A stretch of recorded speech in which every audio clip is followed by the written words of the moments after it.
Jadi family constellation itu tujuannya kan memulihkan transgenerational trauma. Selama ini aku nggak tahu bahwa warisan nggak cuma rumah, tapi trauma tuh juga bisa diwariskan. Oh, kalau cinta tuh ya harus mau dipukulin kayak ibu aku itu, because she didn't do anything. Jadi nanti ketika dia tumbuh besar, dia akan menarik seorang yang akan mukulin dia lagi, because to her that's love. Kayak tadi kamu bilang law of attraction itu kali ya. Family constellation therapist dan best-selling author Melinda Sutanto. Family constellation bilang, you have to be a good daughter first before you can be a good mom.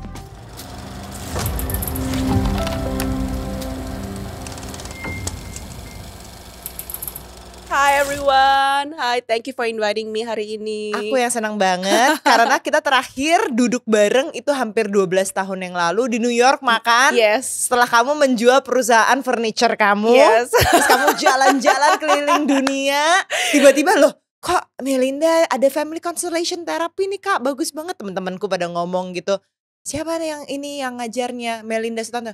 Kayaknya namanya familiar sekali ya gitu. Kita udah lama gak ketemu, tapi akhirnya we have something to talk about, satu buku. Ya, thank you so much for being here and for sharing. Aku mau tanya-tanya dulu, kamu sebelum kita masuk ke perjalanan pekerjaanmu, kamu sebelumnya itu lahir besar Jakarta? Yes. Lahir besar if you consider sampai umur kelas 2 di Jakarta. SD. Okay. Terus kelas 3 SD aku sekolah di Singapura up until high school. Terus habis itu S1-nya di Amerika, di Michigan. Kamu ambil apa tuh? Waktu dulu aku tuh double major economics dan Japanese literature. Jadi kamu gak belajar interior designer? Enggak. Gila ya. Oh serius? Serius. Jadi kayak wow, if you life you can never plan for life, tapi kayak well here I am gitu kayak, and somehow I'm happy where I am today gitu, kayak nggak umum dan unorthodox aja jalan aku gitu. Oke. Din. Kenapa aku nanya soal kenapa nggak ngambil interior designer? Karena aku taunya Melinda dulu punya perusahaan furniture yang bener-bener terkenal banget lah gitu. Sekarang sudah dijual ya. Dan tapi sebelum kesana, kamu tuh berapa bersaudara, Mei? Aku 3 bersaudara, termasuk aku 4. Jadi aku yang paling I'm the eldest. Terus ada adik perempuan setelah aku. Kemudian ada 2 adik laki-laki setelah itu. Gimana sih upbringing kamu? Gimana orang tuamu membesarkan kalian? Wow, oke. Kalau bisa dibilang typical Asian family yang konservatif kali ya, Din ya. Kayak udah pokoknya ngambel-embel. Pokoknya kamu belajar. Typical Asian. Aku nggak bilang kayak mereka tuh strict sama aku. Kalau bisa dibilang waktu dulu kecil yang lebih strict tuh mama ya. Jadi kayak papa tuh yang lebih bukan ngayomin ya. Pokoknya yang lebih kayak ya pokoknya nilai jelek aku minta tanda tangan ke papa. Nilai bagus baru pamer ke mama gitu lah kira-kiranya, you know, in short ya gitu. Jadi waktu dulu tuh aku selalu bilang barangkali aku anak pertama kali ya. Jadi kayak aku bilang tuh takdir anak pertama itu kayak kelinci percobaan, karena merasa kita orang tua nggak pernah cobain jadinya orang tua tuh kayak gimana. So we are gonna pick, they are gonna pick. Jadi itu kayak sama-sama trial and error jadi orang tua dan anak tuh seperti apa ya. Jadi aku growing up tuh sama mama kurang deket, lebih deket sama papa. Tapi sekarang coming here pas sudah selesai kuliah, setelah bekerja tuh kayaknya tuh aku lebih deket sama mama. Karena I feel aku sama mama tuh dua-duanya udah mahir gimana jadi anak, gimana jadi orang tua, gimana. Jadinya we can be able to see each other perspective better gitu. Jadi kalau dulunya misalnya mereka controlling kayak kamu ini nggak boleh ya, itu nggak boleh ya, dia being overprotective, aku melihatnya dari lensa, oh aku udah gede loh, kok papa sama mama masih nggak trust aku ya gitu ya. Tapi kalau dari sekarang ya knowing gitu, ngelihat dengan lensa yang sama tuh kayak oh they're so controlling, they love me so much. Tapi nggak, aku tetap ada batasan sehat. I do what I still my decision, but I still love you guys. Tapi nggak menjauh gitu. Kalau dulu kayaknya aduh rese banget sih, ntar ngontrol ini, ntar ini dikomentaran, ntar itu dikomentarin kan males ya gitu. Jadi sekarang tuh kayak okay, the more mereka kayak cerewet, the more mereka kayak ngoceh tuh kayak lebih they love me so much in their own twisted way gitu. Iya jadi kayak kesannya tuh okay, I don't expect you to change, aku yang berubah gitu, kayak bisa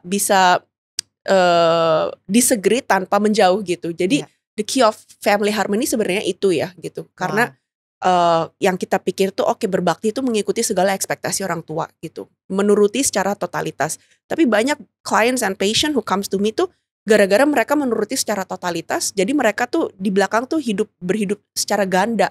So in front they show yang apa yang orang tua harapkan dari mereka, tapi di belakang tuh wow, it's like merajalela dan hidup yang apa yang mereka mau gitu, dengan ya sampai ada ya I wouldn't say cuman sampai cara berpasangan, job, unhappiness, hidden addiction kayak gitu-gitu, gara-gara ya itu tadi kurang ada taunya arti the real meaning of berbakti and loving your parents tuh seperti apa gitu. Tapi apakah kamu tuh dibesarkan orang tua tuh kerjanya apa, papa mamamu, dan apakah kayak pendidikan tuh juga harus menjadi kayak wajib gitu loh? Interesting.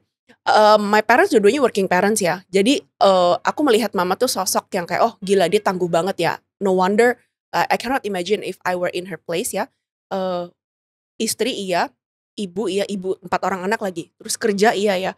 Aku aja sekarang kerja terus pulang capek banget tuh udah zone out gitu. I cannot imagine how my mom juggle so many responsibility ya. So I really truly respect her for what she did gitu.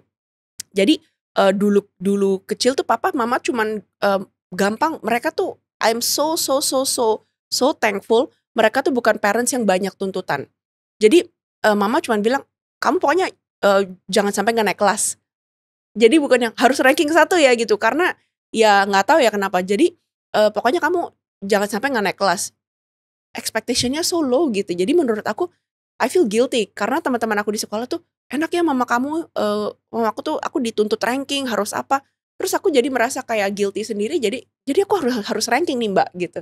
Untuk jadi kemauan aku sendiri, karena kayak rasa terima kasih untuk orang tua bahwa gila kamu gak ada tuntutan apapun. So I want to repay that kindness by me like di sekolah tuh jangan main-main, because orang tua tuh dua-duanya kerja, bukan katanya yang ada warisan yang gak usah kerja, like I can just throw it down the river gitu. Papa apalagi dibilang kamu belajar atau enggak yang penting kamu sehat. Jadi tiap kali aku inget dulu kecil tuh pas lagi ngerjain PR, mama tuh masuk kamar pas bilang PR udah selesai besok ulangan. Iya oke, ya udah cuman gitu doang. Terus pas papa masuk ke kamar, jangan tidur malam-malam nanti kamu sakit, yang penting kamu sehat. Jadi tuh aku yang dapat dari sekarang bahwa kayak oke. Jadi yang penting they nailed parenting banget gitu. Menurut aku papa itu bilang kayak apapun yang kamu kerjakan pokoknya kamu yang penting sehat gitu.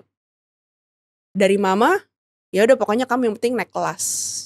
Jadi I really thankful sama mereka relieving that pressure untuk aku kalau eksplorasi karir ini kayaknya they will love me for who I am. Gak ada tuntutan untuk kayak kamu harus gimana, kamu harus kayak gimana gitu. Pendidikan is everything gitu. Yang penting kamu sehat. Oke. Itu yang kayak aku bawa sampai sekarang sih mbak. Oke. Nah kalau gitu aku mau masuk soal si family constellation ini gitu ya. Karena ini nyambung dari yang tadi Mei ceritakan soal grew up dengan papa mama yang menurut aku full of love sekali. Tapi di mana poin kamu merasa kamu butuh ini? Oke. Waktu dulu aku kecil kan dikirim di Singapura ya ke sekolah gitu. Karena itu bukan karena pendidikan, tapi karena kamu tuh rootnya tuh heritage-nya Chinese loh. Mereka nggak tahu yang ada wejangan dari kakek atau nenek bahwa kamu jangan lupa you have to be able to speak your language-nya nenek moyang kamu gitu. Jadi makanya tuh aku inget waktu dulu dikirim ke Singapura tuh gara-gara supaya bisa bahasa Mandarin mbak. Terus aku bilang loh kan ada les tiap hari di Jakarta. Ya beda lah Chinese kalau diajarin guru les sama kamu harus ngomong setiap hari kan beda ya mbak gitu. Jadi aku inget waktu itu tuh ke Singapura tuh bukan atas kemauan aku gitu. Karena aku nih orangnya Jakarta udah ranking, teman udah ada, semua udah ada gitu ya. Kalau gak salah waktu itu penyampaiannya barangkali dadakan kali. Besok kamu tasnya beres-beres ya, besok mau ke Singapura gitu. Terus aku kayak bolos sekolah nih asik gitu. Kayak kenapa? Enggak, besok kamu pindah sekolah gitu ke Singapura. Tanpa ada pemberitahuan. Exactly. Hah serius? For how long? Like forever. Hah? Tapi sekolah gimana, teman gimana? Kamu gak usah khawatirin, nanti papa mama beresin semua. Terus aku tuh kayak freeze in time gitu Mbak. Dan menurut aku, oh ya udah gak apa-apa, is for my benefit gitu. Aku pikir buat my benefit ya. Terus tapi ke situnya tuh, can you imagine suddenly udah well adapted gitu ya. Barangkali aku orangnya kurang bisa adaptasi kali ya. Jadi ke situ tuh harus belajar kurikulum 2 tahun gitu selama 2 bulan untuk kayak tes uji masuk ke sekolah gitu Mbak. Dan ini bukan kemauan aku gitu Mbak. Jadi menurut aku waktu itu kayak oh ya udahlah, oh it's not big thing. Ketika kalau kita melihat suatu trauma atau melihat suatu yang itu, that's not trauma, that's my parents want me to do good gitu. Aku nggak melihat lebih banyak kok orang yang lebih terpapar, nggak bisa makan, nggak bisa ini. I should be thankful. The keyword I should be thankful. It's not that I want to be thankful gitu. Interesting. And then I can speak many languages ya. Tapi aku juga kenapa ya padahal I can speak Japanese, I can speak Chinese, Indonesian, Javanese, Cantonese. Tapi kenapa Chinese aku paling payah Mbak gitu. Aneh kan padahal ke Singapura dikirim untuk bisa belajar bahasa Mandarin gitu. Tapi yang lain-lainnya tuh bahasa aku lebih fasih daripada bahasa Chinese. Terus reflecting lagi kayak oh is my body trying to kayak protes bahwa aku gak setuju gara-gara aku harus belajar bahasa ini, I get separated from my parents. Interesting. Padahal aku apa ya kalau misalnya kayak aku orangnya tuh kayak aduh aku mau selamanya deket sama orang tua aku gitu tanpa sadar ya gitu. Nah jadi kayak ke Singapura ini rasanya tuh kayak udah enak-enak di sini semua kok. Papa juga baik, bukannya kayak aku mau menghindar gara-gara papa mamaku bertengkar setiap hari itu nggak ada gitu Mbak. Jadi kayak kenapa sih semua baik-baik terus aku harus kayak keluar gitu, aku nggak mau kok gitu kayak something like that. Oh, gitu. Wow, dan akhirnya kamu menemukan family constellation ini setelah ada perjalanan spiritual juga lah ya. Iya. Dan waktu sebelum pandemi kira-kira? Iya, sebelum pandemi. Okay. Setelah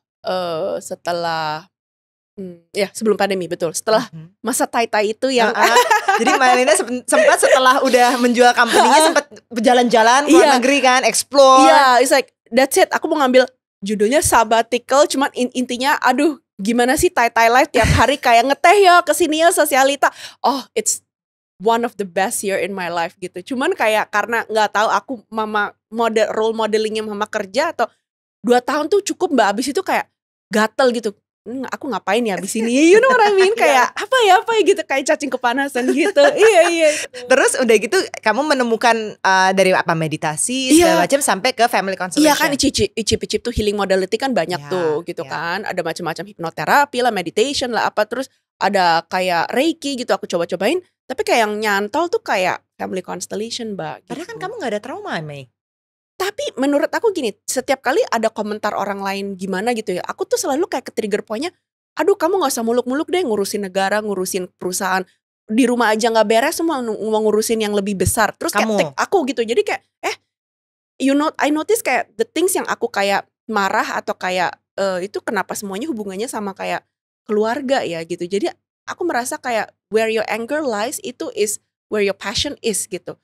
Jadi terus balik lagi ya udah jangan cuman ngomel, jangan cuman komplain, do something about it gitu. Can you gitu. Terus waktu aku ketemu metode family constellation ini, oh my god, this technique is so simple. I'm surprised di Indonesia gak ada sama sekali. Gak ada. Kayak yoga instructor tuh kan banyak ya di sini. Di sini hampir kayak nobody hear about this. Like am I Kamu bisa stumble tentang ini dari mana? Gila ya, ada salah satu teman aku orang Malaysia waktu dulu kayak cobain loh. Ini teknik ini nih keren banget. Terus aku pas cobain, ini dukun atau gimana ya, keren banget kok bisa gitu. Kayak bener-bener metodenya tuh apa ya, kalau dibilang it's so powerful and kok bisa sih padahal I didn't say anything about that. How do you know gitu. Cuman metode ini tuh aku suka karena kalau in a group therapy setting ya Mbak, family constellation therapy itu kan is a role playing based therapy gitu. Jadi I love it karena di setiap grup itu kan level keterbukaan orang masing-masing ya. Ada yang vulnerable banget, ada yang aku diseret doang, aku mau tahu apaan sih ini gitu. Ada yang kayak I'm not ready to open up because it's so sensitive gitu ya. Jadi metode ini tuh is able to meet everyone where they are. Jadi respecting, yang udah mau keterbuka silakan. yang nggak terbuka nggak akan dipaksa untuk sharing gitu. Tapi nanti ketika waktu role playing, jadi kesannya tuh misalnya ada yang individu yang udah ready untuk apa namanya untuk role playing their problems gitu. Jadi volunteer gitu. Jadi nanti mereka akan minta tolong sama teman-temannya di kelas itu untuk can you please represent to become my family member atau my problem atau the root issue of my problem nanti ya. Nah terus orang-orang yang merepresentasikan ini, yang mereka sebelum ini belum pernah ketemuan satu sama lain, they suddenly will act and talk like the person that they are representing. Suddenly, kok kamu tiba-tiba nyebelin kayak nyokap aku ya? Kok kamu kayak bokap aku ya? That's exactly what my dad say. Nah, that's where, kok bisa ya? I wish I can explain it. Cuman, I hope in time ya, people say this is quantum physics, quantum science, that we're still waiting supaya science itu bisa catch up untuk membuktikan kok bisa ada resonance-nya tuh. You know they say the law of attraction, you will attract who's a similar vibration to you, seperti itu. Jadi kelihatannya yang random milih, oh kamu, sebenarnya tuh kayak is guided somehow, kayak oh kamu akan memilih seseorang yang pasti problemnya sama seperti kamu, atau memiliki ibu yang sama seperti kamu. So she know how to act like the mother that you have, tanpa bicara, Mbak. Tanpa ngasih tahu Tanpa apa-apa ngasih tahu apa-apa, cuman bilang I want to improve my relationship with my mother. Oke, ya udah. Aku pilih kamu jadi mama aku pilih kamu jadi aku. Oke, terus stand up yang aktor dan aktrisnya gitu. Terus dari situ bisa kelihatan dinamikanya seperti apa, perasaan mamanya seperti apa, dan dia bisa kayak, oh ternyata aku pikir mama aku nih sebel aku banget, ternyata titik-titik. Dari situ dia bisa kayak merubah sudut pandang perspektif tentang mamanya. Oh ternyata mama tuh sayang banget sama aku, cuman gak bisa ngutarainnya, something like that gitu. Walaupun orangnya sudah meninggal. Walaupun orangnya sudah meninggal. Isn't that amazing? Oh my God, tapi ini bukan hokus-pokus. I wish it's hokus-pokus, but it's not. It's the law of attraction. Dan aku juga gitu, I'm very evidence based orangnya, Mbak. Dulu tuh kayak, alah siapa yang bilang, mana jurnalnya, mana buktinya, evidence based researchnya mana gitu kan. Nah pas aku stumble ini kayak, hah? Oke, sekali kebetulan lah, kedua kali ya masa iya sih, ketiga kali ya ampun. Terus udah sampai mau berapa kali, 20 kali kayak oke, you know what, I will accept this as logically illogical. Dan kedua adalah, if this is hocus pocus, masa sih catch on di 35 negara, yang negara maju lagi, yang kayak negara, you know like Europe, America gitu. Masa gak ada yang kayak, oh ya this is hocus pocus, this is like bullshit gitu kan. That's my second thing. Ketiga, itu yang bener-bener klik adalah, aku waktu dulu dikenalin sama tanteku, temennya dia dokter Jerman. Jadi dia tuh OBGYN orang Indonesia di Jerman. Dia tuh sudah seperti dokter senior di situ yang retired, Mbak. Namanya Dokter Kiki Sulistyo. Dia salah satu yang kayak, kamu tekunin tuh family constellation. Ini efektif banget untuk nanganin kayak keluhan-keluhan psikosomatis yang maksudnya tuh penyakit yang nggak bisa is not nggak ada obatnya, atau is all kayak symptomatic dan psikosomatis is the illness of the mind. Nah kan aku kan lihat medical doctor yang percaya dengan metode itu. Oke, gue perlu bukti apa lagi, Mbak gitu. Jadi makanya oke, fine gitu. Jadi aku tekunin sampai hari ini, Mbak gitu. Apa yang waktu itu kamu lempar ke grup dari dirimu sendiri ya, supaya kamu kok dia tahu nih tentang aku, kok dia tahu tentang orang tuaku gitu. Itu apa yang waktu itu kamu lempar? Aduh, aku lupa, banyak banget, Mbak. Banyak ya.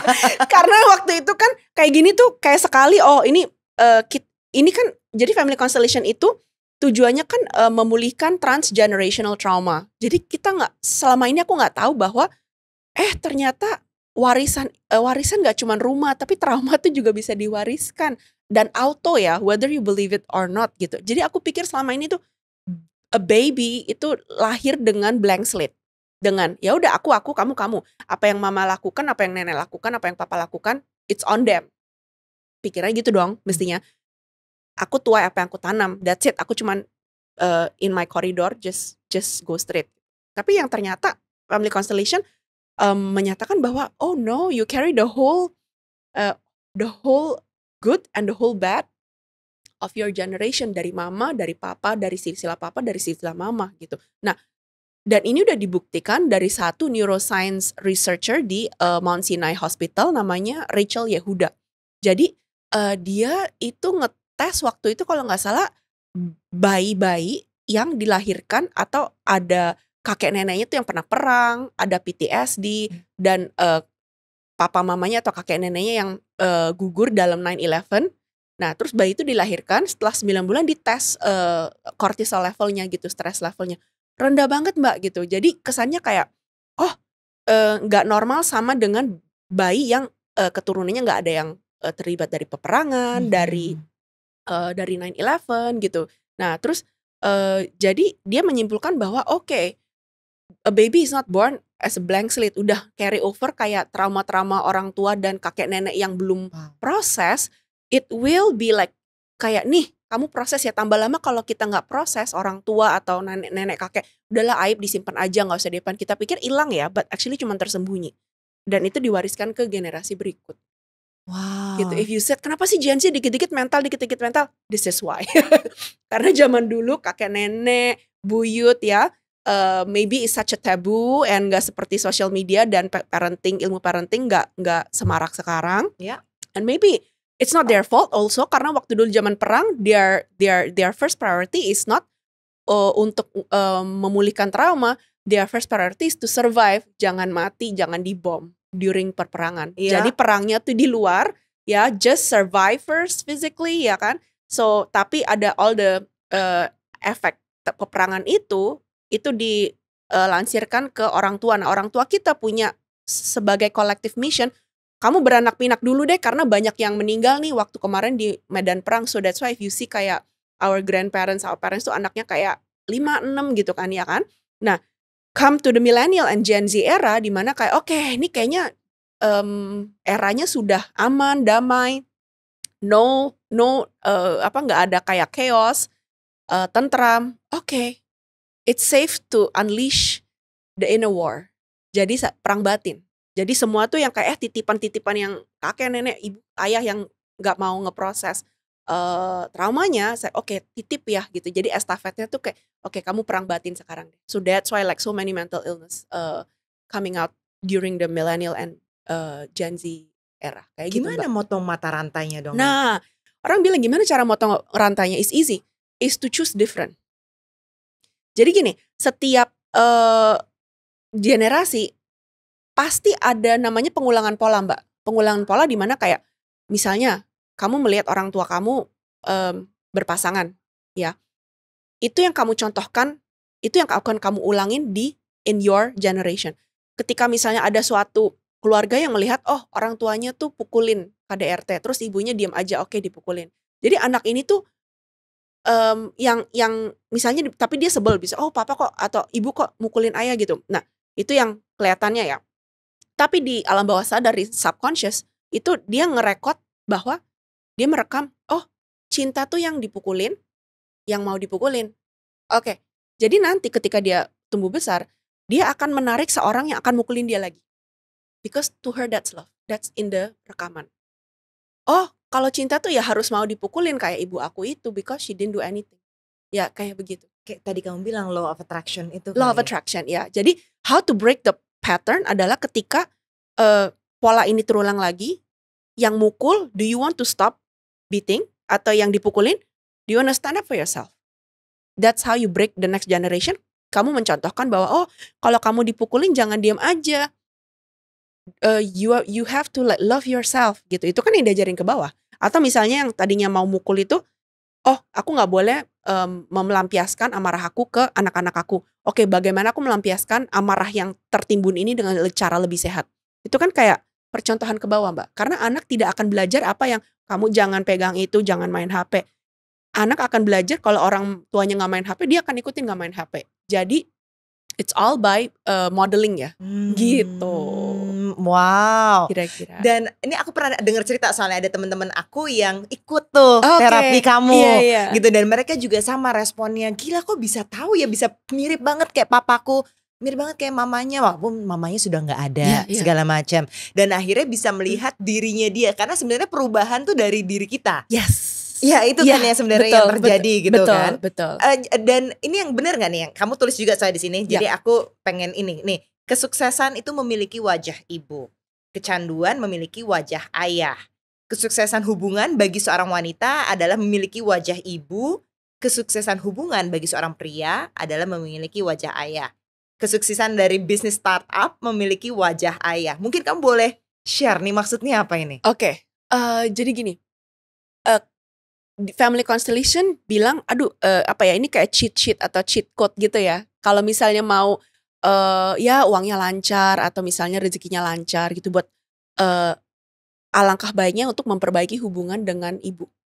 Jadi nggak cuma surga di telapak kaki ibu, tapi juga uang di telapak kaki ibu gitu. Nah, tapi jangan salah, aku nggak maksudnya bilang, jadi kamu harus patuh totalitas dengan ibumu. Ibumu ngomong apa kamu harus turutin. No, that's not. Itu bukan memperbaiki hubungan ya. Itu menjadikan kamu jadi keset gitu. That's not healthy either gitu. Jadi a healthy relationship bahwa dua-duanya nyaman menjadi dirinya sendiri. Nggak saling nuntut, tapi saling nerima. Oh ya udah, ibu saya tuh cuman bisa kasih segini. That's the best she can do. And I appreciate no matter how little she gave me, atau aku sudah give up. Bukan give up ya. Aku sudah tidak lagi berharap ibuku akan bisa menjadi orang yang berbeda. Karena kalau misalnya aku berharap, kan orang bilang, oh kamu jangan banding-bandingin anak. Anak tuh juga banding-bandingin orang tua sebenarnya kan. Aduh, nyokap aku nggak bisa lebih lembut, nggak bisa lebih perhatian, lebih bisa menerima, kayak gitu juga ya. Jadi same, we are mirroring gitu. If you think you're banding-bandingin anak, oh don't worry, behind your back pasti anak kamu juga akan membanding-bandingkan kamu gitu. Jadi intinya kalau misalnya sudah memperbaiki hubungan sama ibu, artinya yang sebenarnya adalah kamu bisa menerima ibu dengan apa adanya. You stop wishing her she could be different. Karena kalau kamu this goes the same to the parents juga ya. Ketika kita masih berharap, aduh ibu aku andaikan lebih baik, lebih ini, lebih ono, bapak aku lebih ini, lebih ono, lebih ini. They will have a different child. They will not have you. Karena you will be a different child. Karena kamu begini karena ibumu begitu, ibumu yang begitu, dan bapakmu yang begitu. Gitu. Jadi ketika kita sudah bisa menerima ibu kita apa adanya, bapak kita apa adanya, itu kayak unpausing. We are not living in the past anymore. We are not living in the trauma anymore. Kita bisa maju dengan, ya udah, kayak I know my parents love me the way I am. Jadi bisa kayak maju dengan, ya udah, kamu nggak khawatirin ayah ibumu lagi, tapi kamu bisa menerapkan juga batasan sehat, speaking up, beropini beda tanpa membenci mereka. That's the key of repairing hubungan dengan ayah ibu ya. Iya. Gitu. Dan kalau bapak itu, kalau ibu kan tadi katanya uang. Iya. Kalau bapak tuh artinya apa? Bapak itu katanya kalau misalnya buat startup ya, buat yang kayak, kalau ibu kan professional, if you're working professionally, nah itu uang tuh ibu lah ya gitu. Efeknya di situ. Tapi kalau misalnya kamu punya usaha sendiri, startup sendiri, katanya father's blessing tuh penting banget. Apakah your dad, ayahmu merestui pekerjaanmu? Itu means big untuk the success of suatu perusahaan. Atau kalau untuk cinta? Nah, very good that you ask. Kalau untuk cinta, kalau seorang anak perempuan itu mom, dia ketika dia baik, ketika dia hubungannya damai dengan mom, itu kayak blessing buat doa restu untuk hubungan percintaan. Kalau anak laki-laki itu modelingnya ke ayah, because mereka melihat, oh jadi ayah, jadi suami, jadi seorang laki-laki yang sehat, yang benar tuh seperti apa. Jadi itu yang dicontoh. Oh gimana sih jadi seorang ibu, seorang istri, seorang anak perempuan yang baik tuh gimana sih? Nah, Family Constellation bilang, ketika ibu kamu tidak ada hubungannya tidak baik dengan ibunya sendiri, sama nenek misalnya ya, itu susah untuk anak menjalin hubungan yang baik dengan ibu. Kok bisa? Karena dia merasa lancang banget, hubungan aku sama ibu baik ketika hubungan ibu sama ibunya sendiri jelek. Jadi bukan dengan pengulangan itu terjadi karena si anak ini tidak mau menjadi lebih baik atau melancangi ibunya. Kalau dia unconscious ya, di secara alam bawah sadar ya. Jadi ketika si ibu itu memperbaiki hubungan dengan ibunya, jadi Family Constellation bilang, kita tidak bisa menjadi ibu yang baik tanpa menjadi anak yang baik dulu. So it's like ada stepnya gitu. Yeah. So you have to be a good daughter first before you can be a good mom. Interesting. Gitu. Interesting. Oke, I wanna share something with you karena ini nyambung banget ketika aku Oke. baca ini. Jadi waktu sebelum ibuku meninggal, kita tuh 6 bulan terakhir masa hidupnya kita jadi baik-baik banget. Karena I went to therapy dan juga di situ aku minta maaf, bukan minta maaf ya, mungkin aku bisa jujur sama dia, hey look, waktu aku umur 17 tahun, I was very hurt ketika kamu adopsi adik dan kamu gak ngomong sama aku, gak minta izin aku. I thought you're never going to love me anymore. Biasa aja gitu Yeah. ngomongnya. And then she was like, oh I didn't know that you were so sad. I'm sorry. Gitu. And then hubungan kita jadi good. Yes. You know, but that was because of therapy juga sih. Aku bisa ke titik itu gitu. Tapi itu ternyata bikin aku tuh ya selama ini jadi jauh sama dia. Yeah. Dan mungkin if looking back, oh ya mungkin kenapa gue cinta gak mulus-mulus karena itu kali ya. Karena I don't have a good relationship with her at that time. Until 2021, 2022 kali ya gitu.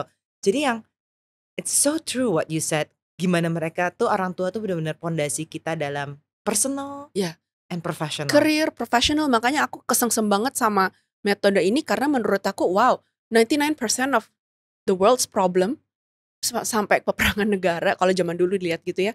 Itu is basically a battle of the family. Kalau familynya kita bisa benang merahnya yang kusut dibenerin satu-satu, like itu cerminan kayak kedamaian negara, kedamaian di kantor, kedamaian usaha, kedamaian berpasangan seperti itu. I love that. Gitu. Yeah. Dan ini yang kamu juga bilang di sini yang sebenarnya mungkin bisa dibilang agak controversial, tapi anyway ini mungkin penting juga urutan prioritas keluarga karena kita kadang-kadang bisa memprioritaskan nenek dulu, orang tua dulu.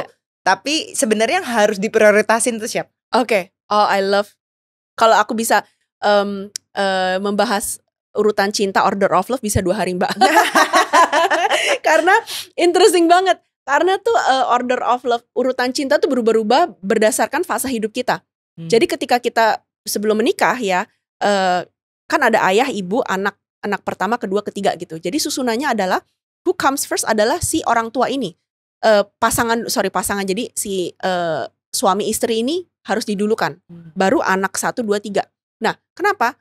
Banyak orang yang kalau sudah punya anak lupa sama pasangan. Oh, anak saya, papa anak saya. Oh, saya sayang anak saya. Lupa sama pasangan.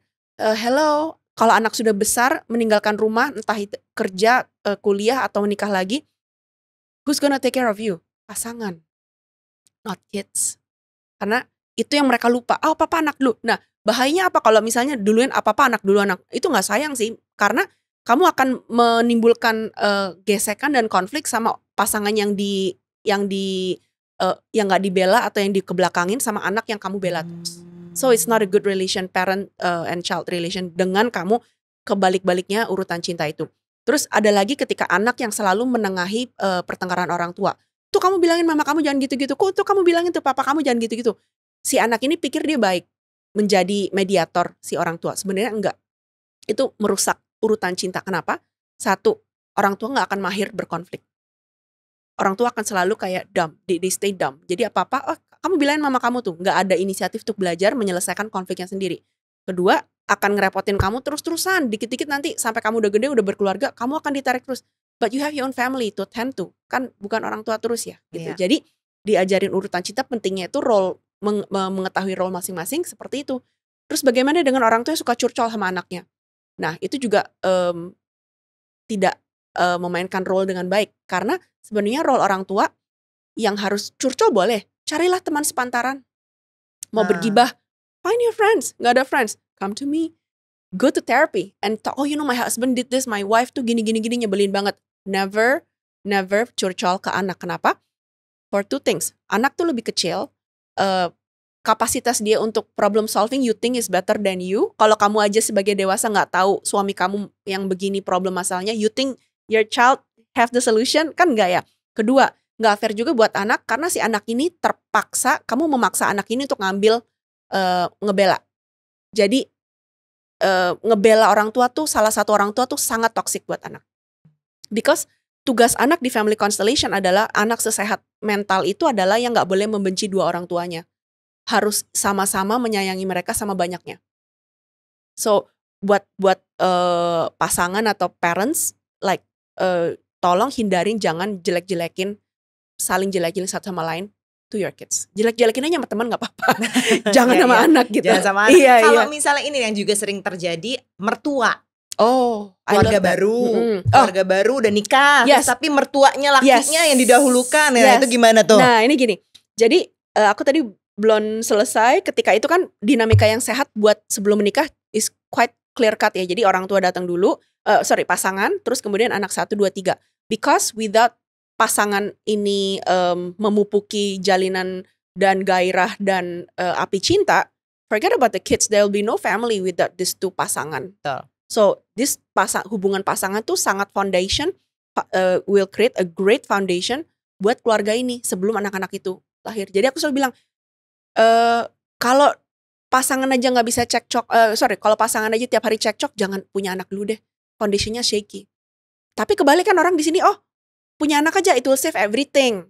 We'll save the marriage. We'll save the marriage. Oh my God, it will amplify what's not working in the marriage. Gitu. Because 3 threatens 2. Kalau 2-nya aja goyang, mau ada 3. Anak pertama, kedua gitu. It will threatens the marriage even more gitu. Yeah. Jadi dinamika yang sehat untuk keluarga inti seperti itu. Nah, kemudian ketika anak itu married, dinamika itu berubah. Who come first? For example, if you are the child of that family, you get married ya, Din. Yang datang duluan, yang harus diprioritas duluan adalah keluarga yang baru. No way. Yes way. Keluarga yang baru maksudnya? So you get married with you have a husband. Ya. So you have to prioritize your husband need, and your husband has to prioritize your needs first before your own parents. Oh. Ini yang banyak couple therapy counseling aku di sini, di mana mereka lupa masih make topi dan mereka masih menjalankan role sebagai anak yang baik masing-masing. Jadi tuh married nggak ada kesannya married tapi nggak rasa married. Jadi masing-masing tuh kayak pasangan tidak hadir sepenuhnya karena masing-masing masih sibuk. Mama mau ini, papa mau itu. Jadi kayak mereka mementingkan orang tua dulu, padahal udah ada istri anak. Mereka kasih duit misalnya jatah apa semua, pokoknya dikasih keluarga inti dulu, sisanya baru keluarga baru. Itu yang bikin retak. Jadi aku bilang tadi in your case kayak mertua gitu ya. Banyak yang couple healing, pulih dari selingkuh gitu, coming to me. Aku bilang, ini mah orang ketiga. Pertamanya mertua, bukan orang ketiga. Pelakor ini, orang mertua dulu yang terlalu mencampuri, yang playing victim. Aduh, tapi kan mama udah begini-gini, kamu gak kasih. Jadi kayak guilt tripping anak-anaknya untuk mementingkan mereka dulu. Kan aku yang lahirin kamu apa gitu. Jadi yang merasa gak bisa taking a backseat bahwa mereka ini punya keluarga baru loh, punya anak, punya istri, and you're putting your child in a difficult situation ya, seperti itu gitu. Jadi yang dewasa siapa, yang kekanakan siapa gitu. Jadi kadang-kadang umur fisik kedewasaan dan umur emosional kedewasaan tuh beda jauh Mbak, gitu. Iya. Wow. Gitu. Walaupun juga misalnya keluarga barunya adalah istri, misalnya udah cerai terus nikah lagi nih. Nikah lagi. The new family come first. Oh. Tapi kecuali anaknya ya. Kalau anak agak beda. Kecuali dia punya anak nih dari pernikahan sebelumnya. Itu gimana? Anak pernikahan sebelumnya harus didahuluin dari istri yang baru. Iya. Kalau nggak nanti kejadian seperti Dante. Oh. So karena anak kan bukan seperti dewasa yang oke, aku putus sama kamu, bye, kamu cari kamu cari pasangan baru lagi, kan nggak gitu. Kalau anak kan benar-benar benar-benar bergantung sama orang tua ya gitu, dan mereka nggak ngerti breaking up atau divorce itu dikirain parentsnya divorce sama mereka, tapi sebenarnya enggak. Kan nggak ada yang namanya mantan orang tua Mbak. Yes. Gitu. Jadi aku bilang buat anak itu yang harus didahulukan kalau di pernikahan kedua atau ketiga adalah anak dari pernikahan sebelum-belumnya. Oh, bukan mantan istrinya karena bukan mantan istrinya. Bukan dia ibu dari anak-anaknya. Bukan. Anaknya gitu. Tapi yang didahulukan adalah istri barunya. Gitu. Oh, wow. Yes. That is super interesting. Banyak sekali ya ternyata yang bisa dirapihin. Ya, banyak banget Mbak, rapihinnya kayak sampai wow. Kalau enggak anak itu enggak didahulukan, imbasnya tuh nanti dia punya anak. Seperti anak ini mengulangi takdir anak yang dia abaikan. Oh, batas umurnya tuh sampai seberapa muda anak tuh bisa ikut this type of therapy? Oh, maksudnya ikut family constellation, yang udah siap ikut lah untuk terapi. I have as young as 10. Yang Oh, penting 10 mereka tahun? kalau diajak ngomong ngerti gitu, kayak gimana mama begini, because sometimes kalau nggak ngerti I ask them to draw. Oke, gimana dinamikanya dari drawnya. Biasanya 8 out of 10 times yang aku terapi, yang perlu diterapi orang tuanya bukan anaknya. Oh gitu. Iya, gitu. Wow, that makes sense juga sih. Iya. Ya kan tadi dari kamu bilang order of love itu juga. Iya. Right? Iya. Dari yang kamu ketemu nih begitu banyak klien, pasien, dan tiap hari selalu aja ada terapi gitu. Apa yang kamu pelajarin tentang diri kamu, Mei? Oh wow. Aku thankful banget sih, maksudnya kayak apa ya, it's such a privilege to be doing this job. Ya. Because apa ya, karena apa ya, I really feel blessed and privileged aja gitu untuk bisa, bukan aku yang healing Mbak, mereka yang healing. Jadi aku tuh cuman kayak ngefasilitatorin bahwa oke, ini kayaknya this is my hypothesis loh. Do you think it's true? Does it resonate? Jadi mereka sendiri gimana ya? I'm blessed to meet clients and patients yang bener-bener mereka tuh mau sembuh. Karena aku nggak bisa ngebantu orang yang misalnya denial atau misalnya masih belum mau sembuh kayak gitu. Nah, jadi dari sini aku what I learned about all of them adalah wow, there is no ideal template how to have a harmonious family. Jadi nggak ada satu template yang kamu mau keluarga bahagia. Yang kita pikir adalah oke, sekolah, graduate, pacaran, nikah, punya anak, pensiun gitu kan. That is the misalnya masyarakat atau template lah yang kita pikir. Tapi bentuknya bahagia tuh Mbak, ada yang lahir di luar nikah dulu, terus nikah, terus cerai, terus kawin kedua, terus happy. Terus ada lagi yang kayak oke, misalnya kayak domestic partnership gitu, terus childless couple, terus all the way to retirement. That's happy template gitu. Jadi kayak wow, aku merinding bahwa nggak ada banyak jalan ke Roma gitu. Jadi ketika kita bisa membuka hati dan membuka, oh banyak ya untuk bahagia tuh kalau misalnya orang terlalu I failed gara-gara begini, terus kayak udah nggak mau coba jatuh cinta lagi, atau udah ya udah merit itu emang nggak enak begini, kamu terima aja, kamu pikir merit itu enak. Ada orang yang kayak gitu ya, untuk kayak misalnya supaya demi nggak cerai gitu.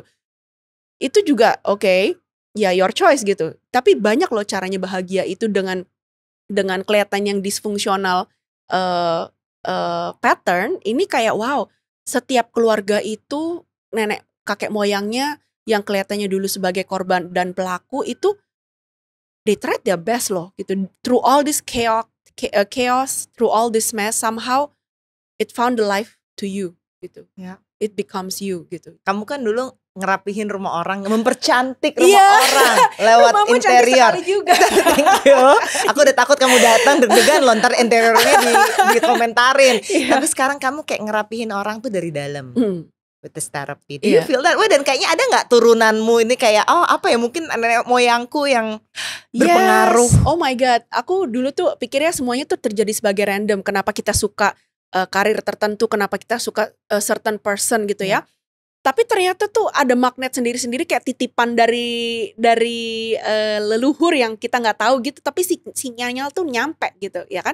Even if you attract a toxic relationship juga pun tuh kayak seperti titipan atau kakek nenek cuma bisa sampai sini aja, nggak tahu gimana untuk mutus pola rantai. Ini kamu nanti attract orang yang toxic lagi, coba supaya bisa choose better, choose different, and supaya ngebenerin keturunan dengan caramu ya, kayak gitu. Ya, kesedihan kayak kamu bilang family constellation create love. Iya. Dari rumah. Betul. Jadi kayak kalau orang bilang, what do you do? Wow, this is a hard one. Jadi kalau elevator pitch gitu yang aku jelasin, oke, gue ngapain ya? Oke. What's my career? Okay, first half of my life I beautify people home from the outside. Second half of my life I beautify people's home from the inside. Jadi kira-kira gitu. Wow, and I think now holistically you have created a home for everyone. Yeah. Yeah. Hopefully.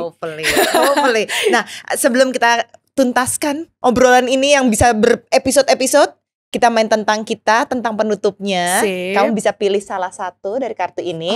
Ini kalau misalnya nanti ada kata permainan, karena it's a game, nanti kamu ganti dengan obrolan ini kata permainannya ya. Oke.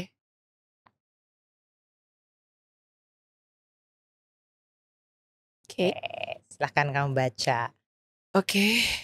sebutkan sebuah prasangkamu terhadap seseorang di permainan ini yang ternyata salah. Dalam obrolan ini, maybe you can talk about yourself or anything yang kamu bicarain tadi. Dulu aku pikir mama itu kecil nggak deket ya sama mama. I never really, she never really talk apa ya. Kadang pokoknya tuh kayak nggak deket aja sama mama. Kayak dia tuh she will be in her own world, gitu ya. She's there, but she's not there. Terus aku pikir kayak mama kok kayak nggak care ya sama anak-anaknya ya. Terus sekarang lihat kebalik, wah dia hidup aja udah bisa bagus. Kenapa? Kerja bantuin papa, punya anak 4, ngurusin rumah tangga. Kalau aku sih udah gila sih, karena waktu itu what I can explain adalah bukan dia mengabaikan anak-anaknya, tapi she's on freeze mode. Freeze mode adalah ketika kayak kamu udah capek, udah kerja seharian gitu, ke rumah kan kayak gini aja ya Mbak. Iyalah, gitu. capek. Iya. Jadi kayak sekarang wah bagus ya dia masih bisa berfungsi. Kalau aku udah kayak gali tanah terus kayak oke, don't bother me gitu kayak. Iya kan. Ini yang kayak kamu bilang nih, kata pepatah Jepang Nanako Robiyoki. Jatuh 7 kali, bangun 8 kali. I think that's your mom, right? It's powerful. Powerful banget sampai kayak sekarang tuh aku kayak wow. Aku kagum sama dia, tapi kalau aku diposisikan kayak seperti dia, apakah mau dan bisa? Karena begitu kuatnya Mbak. Jadi aduh mama tuh sosok yang keren banget ya, baik banget. Dan kadang-kadang tuh aku I notice I have this tendency of overcorrecting kebaikan dia, bahwa kayak was-was kalau orang mau deket-deket aku. Kamu apa? Gara-gara ya. Jadi kayak karena banyak orang tuh yang menyalahgunakan kebaikan dia dan mempergunakan dia. I never thought kayak kenapa ya aku kok kayak begini. Terus sekarang kayak ngeling gitu, it's my unconscious way to protect my mom, buat kayak ngejauhin orang yang kepenting-penting gitu. Jadi carry over bahwa aku nih kayak, tau gak kamu tuh mukanya jutek, biarin. Jadi ngefilter orang yang gak perlu deket, gak usah deket-deket. Kayak gitu. Oh my god. Tapi aku thankful banget kamu gak pernah jutek sama aku. Iya, betul-betul. Jadi, thank you so much for your energy, May. Thank you so much udah cerita-ceritanya. Thank you so much. Thank you so much. Iya. Punya pasangan atau gak punya pasangan itu gak mendefine cukupnya kita. Ada pasar leftover gitu buat cewek-cewek yang belum nikah. No, we are not just leftover, we are overqualified.